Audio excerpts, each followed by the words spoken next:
सुप्रभात छात्रों, हिंदी कक्षा में आपका स्वागत है। आज हम आरोह भाग 2 से कविता के बहाने नामक कविता पढ़ेंगे, जिसने के रचनाकार हैं कुंवर नारायण। सर्वप्रथम हम कुंवर नारायण के जीवन परिचय के बारे में जानकारी प्राप्त करेंगे।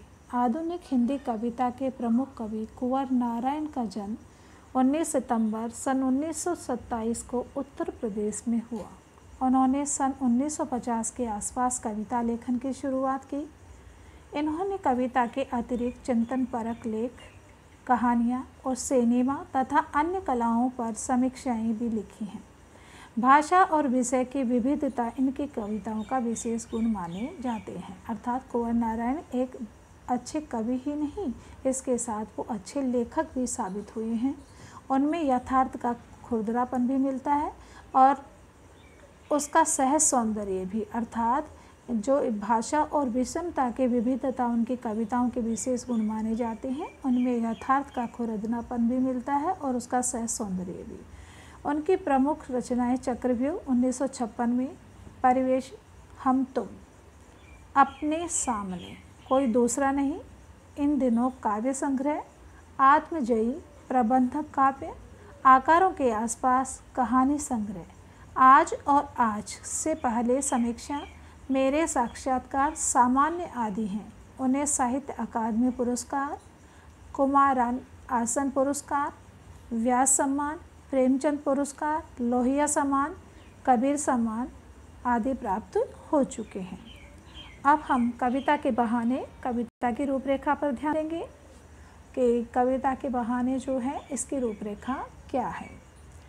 तो कवि कुंवर नारायण ने इस कविता में कविता की व्यापकता को दर्शाया है कि चिड़िया की उड़ान, फूलों की मुस्कान और बच्चों की क्रीड़ा कविता के प्रतिपाद्य हैं, परंतु जहाँ सबकी अपनी सीमा है, वहीं बच्चे की सामर्थ्यता की तरह कविता में असीमित संभावनाएं हैं। अर्थात कविता की संभावनाएं हैं, उनकी कोई सीमा नहीं है, वो असीमित हैं।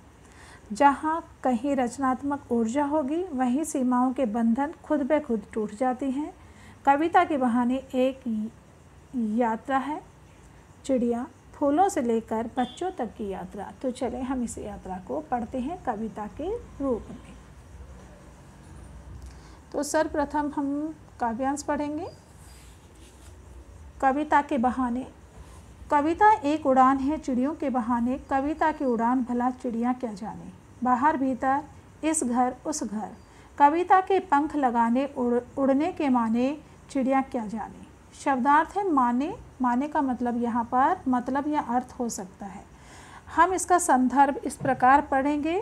प्रस्तुत पंक्तियाँ हमारी पाठ्यपुस्तक या प्रस्तुत काव्यांश हमारी पाठ्यपुस्तक आरोह भाग 2 में शामिल कुंवर नारायण द्वारा रचित कविता के बहाने से ली गई है।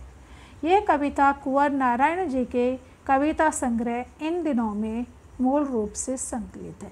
अब हम इस काव्यांश का प्रसंग पढ़ेंगे। इस कविता में कवि ने कविता के अस्तित्व से जुड़े कुछ महत्वपूर्ण सवाल उठाए हैं। प्रस्तुत काव्यांश में कवि ने कविता की तुलना चिड़िया की उड़ान से की है। ध्यान दें, जो हम काव्यांश पढ़ रहे हैं इसके अंदर जो कवि है उसने कविता की तुलना एक पक्षी अर्थात चिड़िया से की है। कविता एक उड़ान है चिड़िया के बहाने, कविता की उड़ान भला चिड़िया क्या जाने। बाहर भीतर, इस घर उस घर, कविता के पंख लगा, उड़ने के माने, चिड़िया क्या जाने। कवि कहता है कि कविता भी चिड़िया की तरह उड़ान भरती है। जिस तरह से चिड़िया उड़ान भरती है उसी तरह से कविता भी उड़ान भरती है, लेकिन कविता की उड़ान और चिड़िया की उड़ान में भिन्न है। अर्थात चिड़िया और कविता की उड़ान अलग अलग है, क्योंकि चिड़िया की उड़ान एक निश्चित सीमा तक है, जबकि कविता में भावों की, विचारों की उड़ान किसी भी सीमा या बंधन से मुक्त है। अर्थात वो कोई सीमा में बंधी हुई नहीं है, वह अनंत उड़ान है। जो कविता की उड़ान है वो छात्रों अनंत है, अर्थात उसका कोई अंत नहीं है। इस कारण कवि आगे कहता है कि बाहर भीतर सब घरों से कविता के भाव रूपी पंख लगाकर उड़ने का अर्थ चिड़िया भी नहीं जान और समझ सकती है। अर्थात कवि हमें समझा रहे हैं कि बाहर भीतर सब घर में कविता के भाव रूपी पंख लगाकर, अर्थात जब कविता भावों के पंख लगाकर उड़ती है तो उसकी उड़ान को चिड़िया भी नहीं पहचान सकती, नहीं समझ सकती।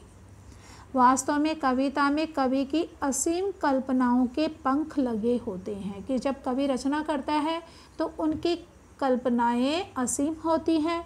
अतः कविता के पंखों की क्षमता चिड़िया के पंख नहीं कर सकते कि चिड़िया को तो एक निश्चित गति तय करनी है, कहाँ पर रुकना है, लेकिन कविता की कल्पनाएं हैं जो असीमित हैं, अर्थात उसका कोई अंत नहीं है, जबकि चिड़िया एक सीमा तक उड़ान भरती है। छात्रों, हम इसका काव्य सौंदर्य देखेंगे। कविता की भाषा सरल साहित्यिक खड़ी बोली है। प्रश्न शैली का प्रयोग करने से कविता रोचक एवं सजीव हो गई है। बहाने जाने में तुक होने से कविता के प्रभाव में वृद्धि हुई है। यहाँ देखो, बहाने न, जाने न, माने ने, अर्थात 3 ने आए तो इसको हम तुकांत शैली भी कह सकते हैं। यहाँ पर अनुप्रास, प्रश्न अलंकार तथा मानवीकरण एवं व्यतिरेक जैसे अलंकारों का प्रयोग किया है। पूरी कविता का मानवीयकरण हुआ है, अर्थात कविता को मानव रूप में चित्रित किया है। तो पूरी कविता के अंदर हम मानवीयकरण अलंकार लिख सकते हैं। अनुप्रास अलंकार वर्ण की जहाँ आवृत्ति हुई है और जहाँ प्रश्न पूछा गया वहाँ प्रश्न अलंकार है। तो इस तरह से हमने इस कविता में अभी भाव सौंदर्य पढ़ा, यानी कि इसका पहले भाव सौंदर्य फिर काव्य सौंदर्य। अब यहाँ पर हम पढ़ेंगे कविता का दूसरा पद्यांश। कविता एक फूल है फूलों के बहाने, कविता का खिलना भला फूल क्या जाने। बाहर भीतर इस घर उस घर, बिना मुरझाए महकने के माने फूल क्या जाने। महकना, सुगंध बिखेरना। संदर्भ, तो इस काव्यांश का संदर्भ भी उसी तरह से आएगा कि प्रस्तुत पंक्तियाँ हमारे पाठ्य पुस्तक आरोह भाग 2 में शामिल कुंवर नारायण द्वारा रचित कविता के बहाने से अवतरित है या ली गई है। ये कविता कुंवर नारायण जी की कविता संग्रह इन दिनों से मूल रूप से संकलित है। प्रसंग इसका अलग हो जाएगा पहले काव्यांश से कि इसका प्रसंग है कविता की इन पंक्तियों में कवि ने कविता के मर्म या भाव की तुलना फूलों से की है। कविता की विकास प्रक्रिया एवं उससे प्राप्त होने वाले आनंद की फूलों से खिलने से तुलना की गई है, जबकि प्रथम काव्यांश में चिड़िया से तुलना की गई है। तो छात्रों ध्यान दीजिए, इसमें हम पहले फूलों वाला ही काव्यांश पढ़ेंगे और काव्यांश तीसरा हम इसमें से अलग करेंगे। कवि कहता है, कविता का खिलना फूलों के खिलने की तरह ही है। जिस तरह से कली होती है और कली खिलकर एक फूल विकसित होता है, इसी तरह से कविता भी फूलों की तरह खिलती है। लेकिन कविता के खिलने और फूलों के खिलने में सूक्ष्म अंतर है, सूक्ष्म बारीक अंतर। अर्थात कविता भी खिलती है और फूल भी खिल रहे हैं, लेकिन इनमें अंतर है। वह यह है कि फूल के खिलने के बाद उसके जीवन और तत्पश्चात मुरझाकर समाप्त हो जाने की एक निश्चित अवधि एवं नियति होती है कि फूल खिला और कुछ घंटों या 1-2 दिन तो नहीं कह सकते, कुछ घंटों के बाद ही वह फूल मुरझा जाता है। जबकि कविता एक बार विकसित होकर जीवन पाकर अमर और अमिट हो जाती है। कविता है जो मुरझाती नहीं है, वह सालों साल अपना अस्तित्व बनाए रखती है, जबकि फूल कुछ घंटों में ही मुरझा जाते हैं। इस वजह से कवि कहता है कि कविता के खिलने का मर्म फूल भी नहीं जान सकता, कि जो कविता खिल रही है उसके खिलने का जो मर्म है, मूल रूप है, उसको फूल भी नहीं जानता।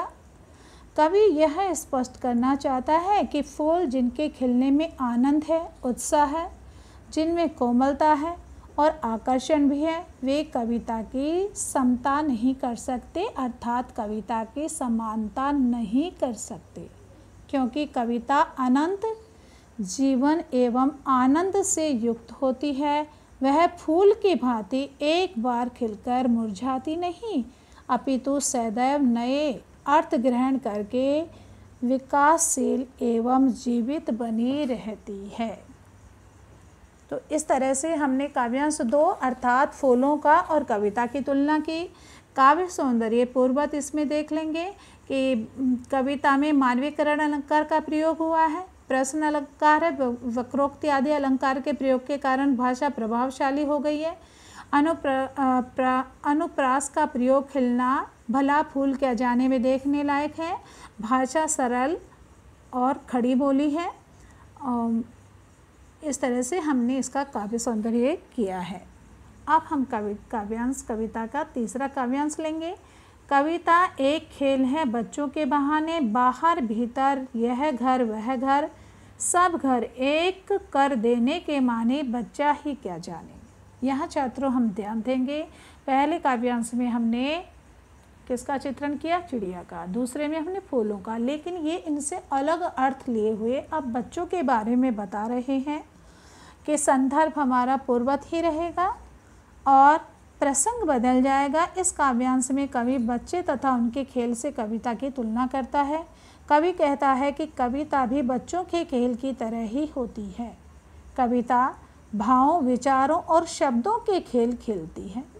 जिस प्रकार बच्चे के खेल में सीमा का कोई स्थान नहीं होता और उनके खेल सभी विधि निषेधों से परे होते हैं, वैसे ही कविता भी होती है। अर्थात बच्चा अबोध होता है, उसे कोई जाति और संप्रदाय की भावना में नहीं बांध कर रख सकता। वह हर जाति हर संप्रदाय के घर में भागता है, खेलता है। उसी तरह से कविता भी हर संप्रदाय के लिए होती है। बच्चों में भविष्य है, विकास की असीम संभावनाएं और उमंग, उत्साह एवं क्षमताएं हैं। उसी तरह कविता में भी अर्थ की व्यापक संभावनाएं हैं, उसमें भी रचनात्मक ऊर्जा होती है। भेदों के बंधन से ऊपर उठकर सबको एक कर देने के मायने बच्चे जानते हैं और इन्हीं की तरह कविता भी जानती है कि सारे बंधन, भेद और जो बंधन है वो बच्चों के लिए कोई बंधन नहीं है। वो सबको समान दृष्टि से देखते हैं, उनको एक कर देते हैं। उसी तरह कविता भी सबको एक कर देती है। अभिप्राय यह है कि जिस प्रकार बच्चे अपने पराये का भेद नहीं जानते, उन्हें सभी घर अपने ही प्रतीत होते हैं, उसी प्रकार कवि के लिए कविता के स्तर पर सारा संसार अपना है, आत्मीय है। उसका उद्देश्य कविता द्वारा सार्थक एवं रचनात्मक विचार अथवा संदेश को जन जन तक, घर घर तक पहुंचाता है। अब छात्रों हम इसका काव्य सौंदर्य पढ़ेंगे। कविता और बच्चों के खेल की तुलना के माध्यम से बच्चों के मनोभाव एवं कविताओं के भाव में समानता प्रकट हुई है।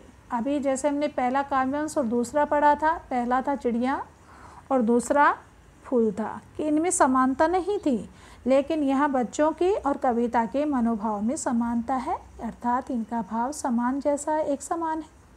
बच्चों के खेल नियम और सीमा के बंधन से मुक्त होते हैं, उसी तरह से कविता भी कुछ ऐसी होती है, अर्थात वो सीमा और बंधन से मुक्त होती है। यह घर वह घर, सब घर तथा बाहर भीतर में वर्ण की आवृत्ति की वजह से अनुप्रास अलंकार का प्रयोग हुआ है। सब घर एक कर देने के माने कहकर कवि ने बच्चों की आत्मीयता और भेदभाव रहित होने के गुण को दर्शाया है। बच्चे और कविता को एक जैसा बताने में दोनों ही एक दूसरे के प्रभाव में बढ़ोतरी करते दिखाई देते हैं। कविता का मानवीकरण हुआ है, अतः मानवीकरण अलंकार है। कविता की भाषा सहज, सरल और खड़ी बोली है। कविता में प्रवाहयुक्त शैली तथा तुकांत शैली का प्रयोग हुआ है। तो इस तरह से हमने इस कविता को पढ़ा और जाना।